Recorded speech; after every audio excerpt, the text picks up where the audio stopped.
bormaylar. Hozir mana Baxtiyor akamizdan uy kelib, santexnik ishlarni qo'yib berdilar.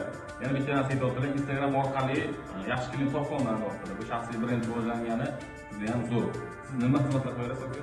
Men o'zi asosiy santexnik ishini keyin Aristonga qiziqdikda, Ariston bo'yicha o'rganish izlandik, Ariston bo'yicha hamma narsani o'rganib chiqib, hozir katta gapirishimiz Ariston temasi bo'yicha uстановkadan tortib remonti, yuvishi, chayishi, tozalab yangilarcha ketishi asosiy Ariston. Lekin santexnika bo'yicha unitazlar, rakinalar, uстановkalar, smechilar uстановkalar, remontlar, kanalizatsiya to'lib qolgan bunaqa santexnika bo'yicha joyi kelsa, paputi elektrika ishlarini ham, lampa, rozetka, avtomatdan buyog'i bo'lgan elektrika ishlarini ham qilib ketaveramiz. Toshkent bo'ylab boraveramiz aytishlarga.